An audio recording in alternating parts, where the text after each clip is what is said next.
Welcome to Shiny New Clients, the marketing podcast that helps you attract shiny new clients to your business.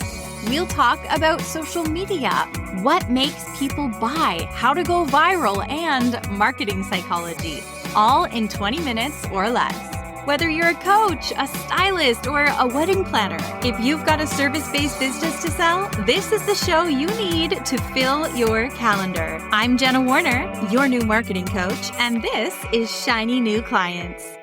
You guys loved the last time that we had this guest on the show for the episode called Mustering the Literal Audacity. A handful of people, like, not to have the bar too high and stress you out, dear guest, but before I reveal who you are, but a few people literally told me that episode changed their actual lives. Like, I was getting messages from people, including my sister who said those words. She's like, I think that just changed my life. So I'm going to link that appearance down in the show notes. But we are back today with Gina Phillips, 2 L's, actor, journalist, currently on CBC Radio, my personal trainer, but that's a private matter. But we're back with her today talking about handling high stress environments and high stress experiences, which is one of those things where she's developed a special skill by necessity. Yeah. Oh, truly. By failing so many times, being like, I got to figure out some tools here.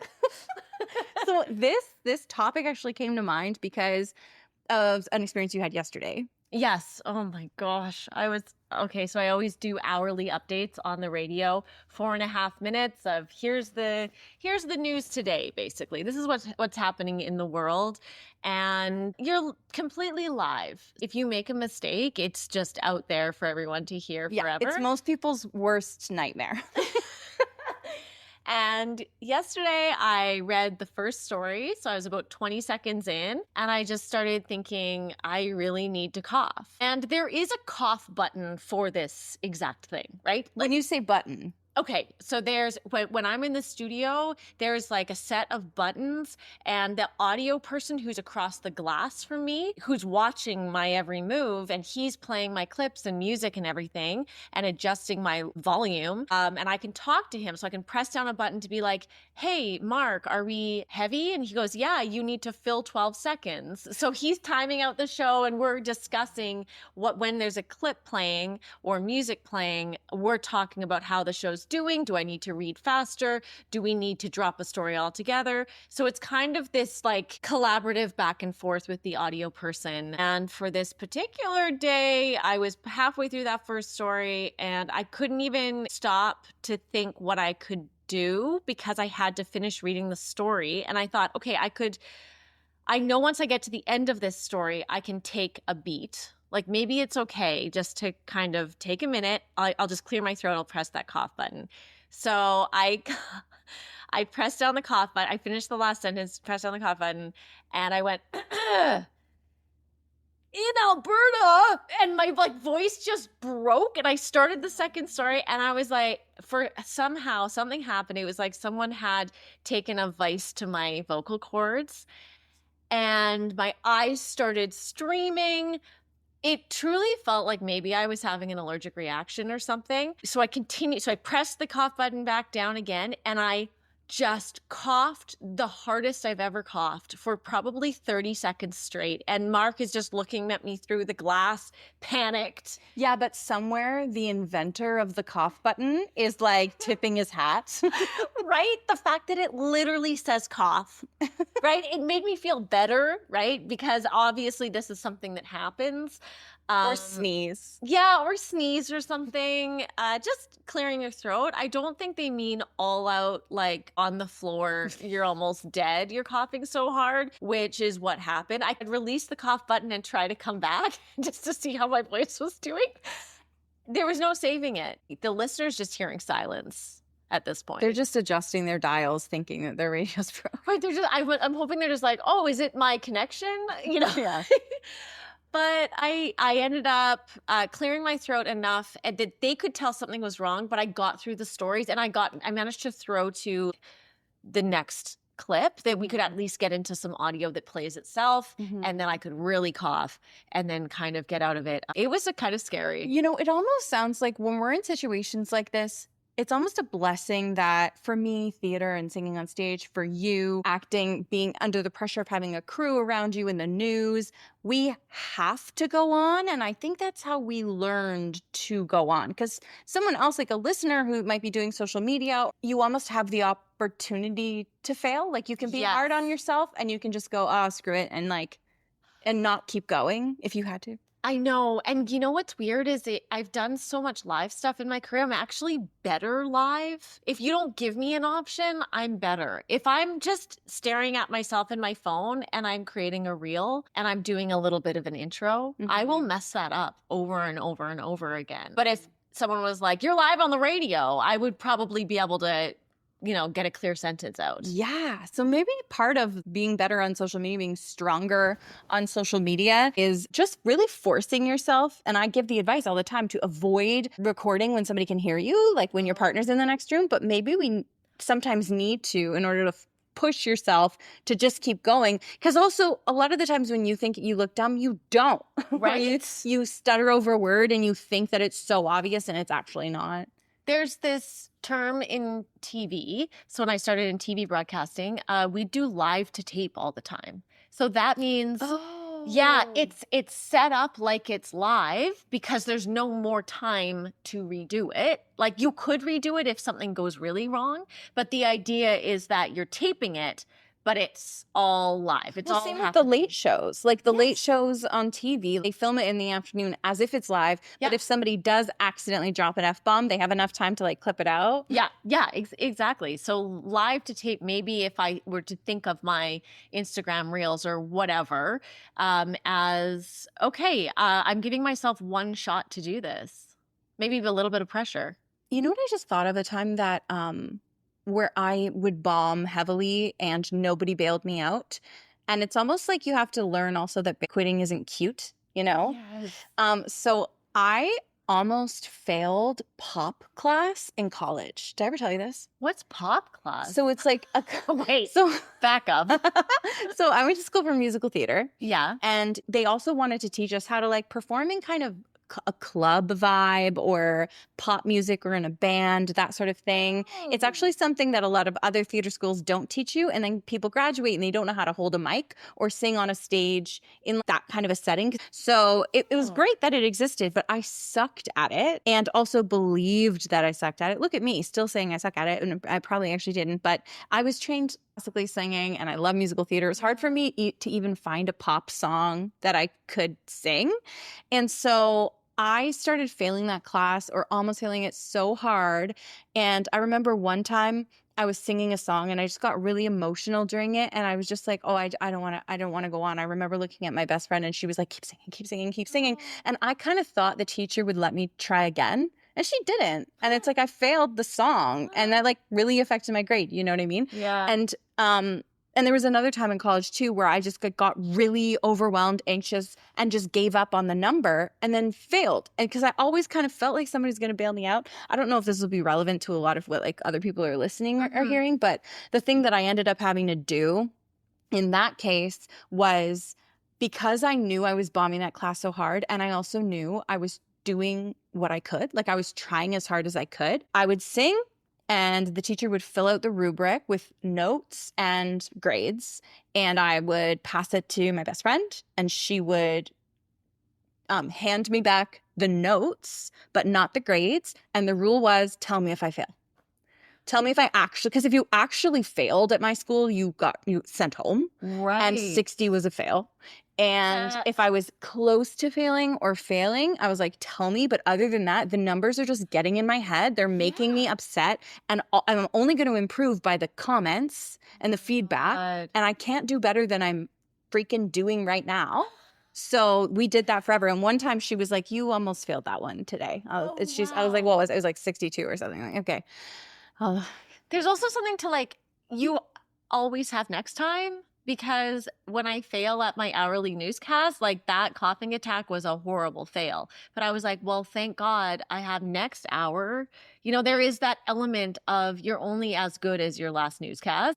You always have more chances in your life to do the next thing. So you got to just pull up your bootstraps and keep going, I guess. Where do you think that mentality comes from in your head? Other than the other than news, like we've talked Yeah. about that. How come you're so okay with handling not doing amazing? Because also people are like perfectionists, right? I am a perfectionist, I think. You're not. You're so good at learning. And you're so good at trying again. If you tried to lift something and I was like, just because that's the first thing that comes to my mind, you like tried to reach for something and did it wrong. And I was like, oh, Gene, if you do it this way, it's better. You take that feedback and change. That's not a perfectionist. That's like interested in improving. Perfectionist is like somebody who tries to reach for it and then you kind of give them feedback and then they beat themselves up for not knowing it in the first place. Or But if you beat yourself up, then you're not going to be able to get perfect at it.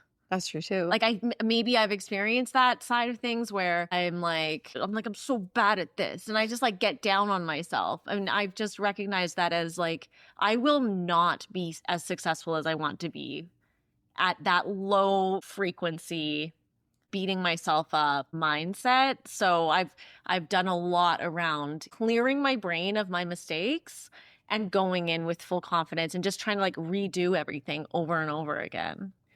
Oh, wait. Okay. So I really like that. So it's like, because you want to be perfect, Yes. you will not let yourself be mad at yourself or beat yourself up because that is not going to help on that journey to perfection. If every perfectionist had that attitude, I feel like it would be a lot better, a lot healthier. You gotta clean the slate. You gotta clean the slate. I started at one point taking stock of a lot of my failures. What do you mean? Like remembering, like I didn't get that job. I didn't get that audition. Taking stock in my brain, like doing the math. And it was adding to my burden when I would wake up every day. I've experienced that. So when I started to meditate and do a lot of yoga and just like sit in silence a lot, and I started just being more like, oh, I can control my thoughts, which is very important. And I recognized, oh, for some reason, I decided to carry around my failures that year. I was like really holding on to them. And so she's holding her hands like she's got a little clutch bag. like a little basket. And so meditation taught me recently how to clear your brain of like your emotions, whatever you're feeling about messing that thing up last hour. You need to truly wipe the slate clean and start from a place of neutrality for the next time. Meditation taught me that for sure. That's fascinating when you say it like that. I'm a really visual person. When you're saying that, I'm picturing like a face cloth, like a white glowing face cloth, and just like scrubbing clean. Yeah. Start from neutrality because you know that it's actually what's going to be best for you. And then also, you're kind of telling us the thing that we didn't want to hear, which is that there isn't a quick fix or a cough button to solve this. And it's more of like a lifestyle and a lifelong journey and finding a whole bunch of tools to keep in your tool belt. Well, and it's resilience. Like teach yourself how to be resilient. So actually, every time you fail, you have the opportunity to bounce back, or you have the opportunity to be like, well, there's another one I'll remember forever. Yeah. Right. And I've experienced both mindsets. That one, I was not successful in that mindset, meaning I was not good at my acting auditions at that time. I was not being a very good listener to other people because I felt very burdened by my own shit. If someone gave me like lines to memorize, I was kind of filled up with all this stuff already. So it's like, how do you take on a character? How do you learn something new if you're already like filled up to the top? That's probably the place most people are living in, I would say. I know. I really hate that feeling. And I've decided to, I guess, as much as I can get myself back to that neutral place, because I will be a much better, not just like person, but also truly on air it shows, I think. Wow. Yeah. I think that's really helpful. Do you want to talk about that thing that you said? Oh my gosh. I just Well, we're just going to tell you one more story really quickly and I almost feel like it's an affirmation, especially if she'll tell you in 1 second, but especially if you don't feel like you are at that, we'll call it enlightened place yet. If you don't have a lot of tools in your tool belt, because this is a story about someone who didn't have a lot of tools in her tool belt and how she recovered very quickly in a stressful moment. Yes. And this came from my own experience of being an intern in television and being quite stressed out at a very young age, surrounded by people I admire, trying to do my best. I almost didn't have my own personality, if that makes sense. I would show up and just be like nodding and like wanting to do good. Wanting to please. Yeah, wanting to please and just like that really like shaky puppy dog. Yes. Oh my God, golden retriever for sure, which I still have to some degree. I was working recently in a newsroom and there was an intern there that day. The producer had given her some feedback that was like quite good feedback, but clearly she hadn't kind of succeeded to the level that she thought she needed to excel at, because she took this feedback in and she was sitting next to me and I could hear her breathing. Like she truly was like, and it seemed like she was barely getting oxygen through. I know that feeling. She's got her hands on the keyboard and she's really tense. And I could just feel that she was about to explode. And I turned to her and I said, hey, go to the bathroom, cry, get it out, come back. Come back strong. Come back strong. And she went, oh, okay, thank you. And she ran from her desk. 5 minutes later, she comes back, a whole new person, just back to her being herself. She was level, she was calm, and she has thanked me for that moment since. And I told her, like, I have been in your shoes so many times. When you're holding that much emotion and you're kicking yourself and there's nowhere for it to escape and you almost feel sick because of it, I think she needed to know that it's okay to be upset. Don't do it here, but go get it out, like deal with it. If she had just continued to keep it down, it would have been a horrible day for everyone. Right? She wouldn't have been able to write. No. She wouldn't have been able to think clearly. No, she'd be exhausted by holding it in.